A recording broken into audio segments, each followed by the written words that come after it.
नमस्कार, UP update देख रहे हैं आप और यूपी अपडेट का खास प्रोग्राम शख्सियत, जिसमें आपका बहुत बहुत स्वागत है। पीलीभीत की बात की जाए तो चुनावी चौसर बीत चुकी है। अब सियासी जो रण है वो तैयार हो चुका है। चुनाव की रणभेरी बजने के बाद से ही सियासी माहौल गर्म हो गया है। पीलीभीत की बीसलपुर विधानसभा में इस वक्त हम मौजूद हैं।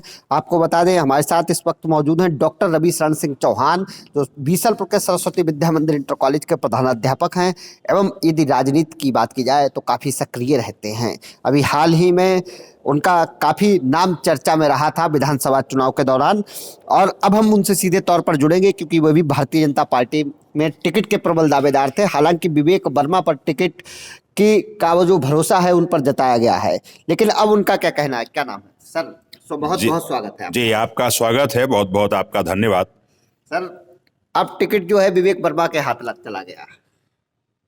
हमने जैसा कि पहले भी कहा था कि अगर भारतीय जनता पार्टी हम पर विश्वास करती है तो हम जनता जनार्दन के सहयोग से चुनाव लड़ेंगे, और यदि पार्टी किसी भी व्यक्ति पर विश्वास करती है, अगर पार्टी उसको टिकट देती है तो उसका मैं तन मन धन के साथ मैं चुनाव लड़ाऊंगा। और विवेक वर्मा पे चला गया है, वो विवेकवान है, वो धनवान है, और 4 बार उसके पिताश्री विधायक रहे हैं और उनके पिताजी मंत्री भी रहे हैं। तो स्वाभाविक है बाप की विरासत बालक के पास गई है और उसको सुरक्षित रखना उसकी जिम्मेदारी है। अब चूंकि वो मेरा रूम पार्टनर भी रहा है, तो 2 साल मेरे साथ हो रहा है, तो मेरी नैतिक जिम्मेदारी बनती है कि विवेक को अपने स्वविवेक से लड़ाते हुए, और जो आज वास्तव में डिमांड है और पूरे उत्तर प्रदेश में यही एक डिमांड है कि जय भाजपा तय भाजपा, तो हम विवेक का चुनाव नहीं लड़ा रहे हैं, हम कमल के फूल का चुनाव लड़ा रहे हैं। और हम ही नहीं, पूरे उत्तर प्रदेश में जहां कहीं भी अगर कोई लड़ा रहा है तो कैंडिडेट को नहीं लड़ा रहा है, वो मोदी जी को लड़ा रहा है, वो योगी जी को लड़ा रहा है और उनके विकास को लड़ा रहा है। और जो एक प्रकार से उनका जो विकास कैसा कि सर्व समाज को साथ ले चलने की जो ताकत और क्षमता है वो माननीय योगी जी में है, और इसीलिए हम सब लोग कमल के फूल को लड़ा रहे हैं। अब चूंकि सिंबल विवेक वर्मा को मिला है तो छोटा भाई है, तो आप समझ लीजिए मैं विवेक वर्मा को भी लड़ा रहा हूं। कई नेता बागी हो गए इस बीच। देखिए, ये चुनावी सीजन होता है और एक प्रकार से इसमें कोई आता है कोई जाता है, लेकिन हम तो जन्मजात बागी हैं। और जन्मजात बागी कैसे हैं? तो जन्मजात बागी में इस प्रकार से हूं कि जो समाज का काम करेगा, जो राष्ट्र का काम करेगा, जो हिंदुत्ववादी कार्य करेगा, भारतीय संस्कृति सनातन के लिए काम करेगा, तो मैं उसके लिए अपना तन मन धन और जीवन सब कुछ समर्पण है। तो मैं तो शुरू से ही एक प्रकार से बागी हूं, तो अपनों के लिए बागी नहीं हूं।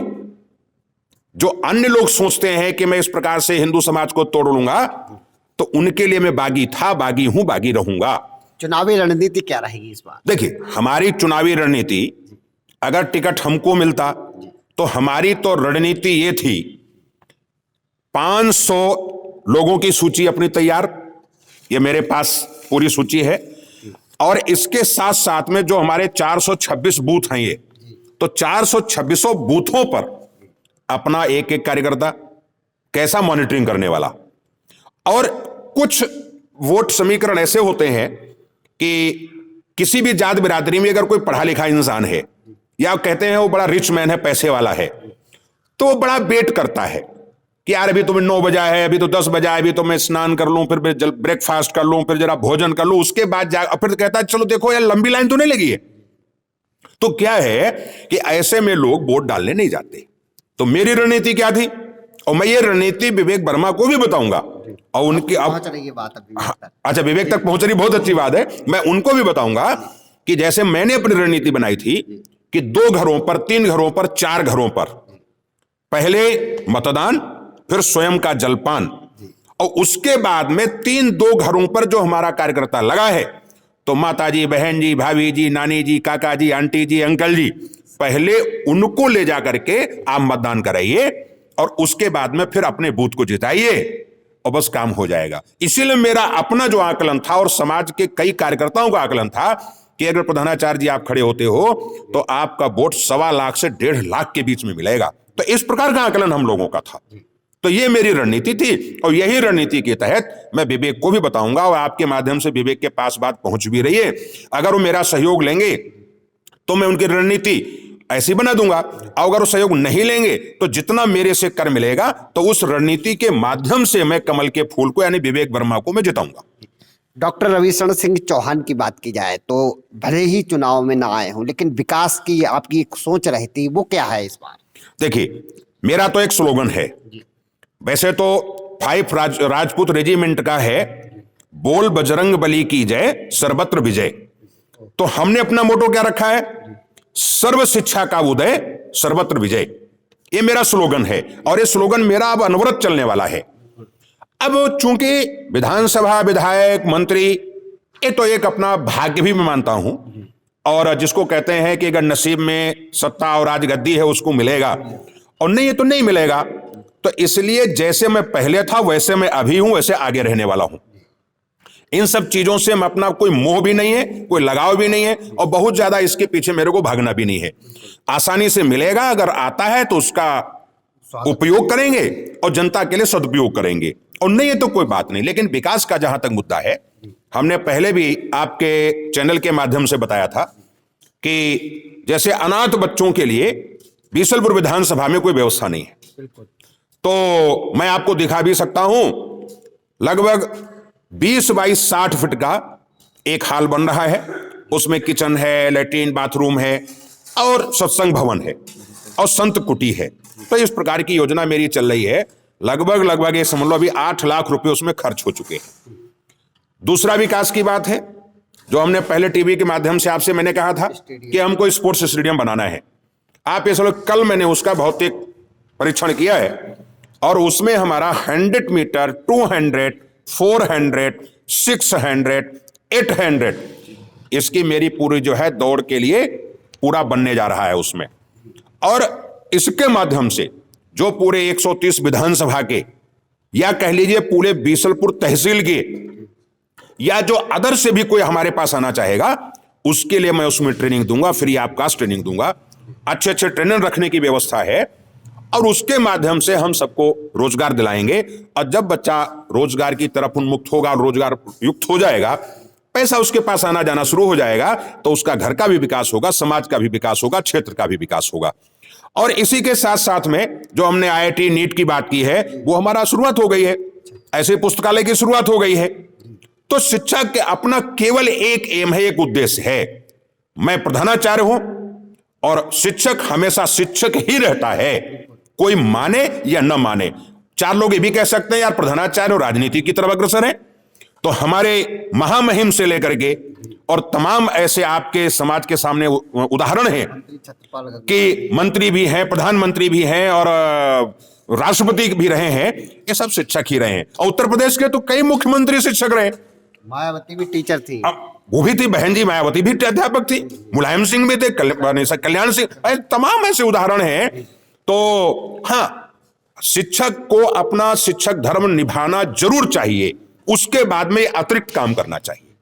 तो मैं उसका परिपालन करता हूं और विकास तो हमारा ये है और चलता रहेगा, चरेवे। तो और हमारा विकास ही प्रमुख मुद्दा है, और विकास में भी अगर प्रमुख मुद्दा हमारा है तो वो सर्व शिक्षा है। और सर्व शिक्षा के माध्यम से जैसे आप हमारा पूरा ये सब पूरा परिसर देख रहे हैं, इसमें हमने कि अलग अलग कि कक्षा 6 से 12 तक ट्रेड वाइज कौन सिलाई कढ़ाई सीखना चाहता है, कौन सा प्लम्बिंग सीखना चाहता है, कोई चुनाई सीखना चाहता है, कोई टाइपिस्ट बनना चाहता है, कोई कंप्यूटर सीखना चाहता है, कोई सोलर पैनल के तहत इलेक्ट्रॉनिक के माध्यम से जाना चाहता है, कोई सोलर एनर्जी में जाना चाहता है। तो हमने सबसे कहा है, लगभग 2500 लोगों को मैसेजिंग किया है कि कौन कौन किस किस लेन में पढ़ाई के साथ साथ में जाना चाहता है। अब मान लिया कि आप ही, फॉर एग्जाम्पल आप हैं, आप पढ़ाई कर रहे हैं, पढ़ाई के साथ साथ में आप कंप्यूटर की टाइपिंग सीखना चाहते हैं, तो अब उन कंप्यूटरों की व्यवस्था करना और फिर आपकी टाइपिंग को सिखवाना, ये काम अतिरिक्त हम लोग करने जा रहे हैं। तो ये मेरा उद्देश्य है और यही चीज में चूंकि एक जगह हम बनाने जा रहे हैं, यही अगर मान लिया विधायक मैं बनता अवसर मेरे को मिलता तो पूरी विधानसभा को जो हमने 24 सेक्टरों में बांटा है, तो उन 24 जगहों पर मैं ये सारी व्यवस्थाएं कराता और जगह जगह आपको शिक्षा के माध्यम से विकास ही मिलता। ये मेरा उद्देश्य था। अब नहीं 24 जगह कर पाएंगे, 4 जगह करेंगे, लेकिन करेंगे निश्चित। तो ये जो चुनाव है मेरे लिए बाधक नहीं है, मेरे लिए साधक है। बहुत बहुत धन्यवाद। चलिए, बहुत बहुत धन्यवाद, आपका आभार। और आपके यूपी अपडेट के माध्यम से आप नए नए जो आयाम छू रहे हैं, मेरी प्रभु से कामना है इसी प्रकार से आप लोगों से मिलते रहिए, लोगों के उद्गार व्यक्त करवाते रहिए। तो कुछ जैसे हमको सीखने को मिलता है, हमसे अन्य लोगों सीखने को मिलता है। और मैं आपके चैनल की प्रशंसा करता हूं और आपका चैनल चरैवे निरंतर बढ़ता रहे, ऐसी प्रभु से कामना है। धन्यवाद। तो ये थे हमारे साथ डॉक्टर रवि शरण सिंह चौहान, जिन्होंने शिक्षा के ऊपर बात की, विकास के ऊपर बात की। हालांकि विधानसभा चुनाव में टिकट मांग रहे थे, लेकिन उन्होंने कहा ये हमारे लिए बाधक नहीं साधक है। वो अपने कार्य पर लगातार अग्रसर हैं। और बीसलपुर का विकास की बात की जाए तो यहाँ पर खेल के मैदान और स्टेडियम की जो सबसे बड़ी समस्या है उसको दूर करने जा रहे हैं। वहीं दूसरी ओर यदि बात की जाए यदि देखा जाए तो सर्वत्र शिक्षा के विकास को लेकर जो उनका कार्य है वो काफ़ी तेज चल रहा है। छात्रों को कंप्यूटर शिक्षा हो और छात्रों के लिए यदि बात की जाए पुस्तकालय की व्यवस्था हो, सारी व्यवस्थाएं बेहतर ढंग से की जा रही हैं। ऐसे में हमने तमाम मुद्दों पर डॉक्टर रवि शरण सिंह चौहान से बात की और उन्होंने कई जवाब सटीक तौर पर दिए। हालांकि कई नेताओं की तरह वो बागी नहीं हुए हैं और विवेक यानी कि कमल के फूल के साथ हैं और इस बार तमाम मुद्दों पर चुनाव लड़ाएंगे। और देखना ये होगा कि जनता किसके सर पर ताज देती है। लेकिन अभी जो चुनावी माहौल है वो हमारे साथ देखते रहिए, यूपी अपडेट पर बने रहिए। कार्ड आप बना लो।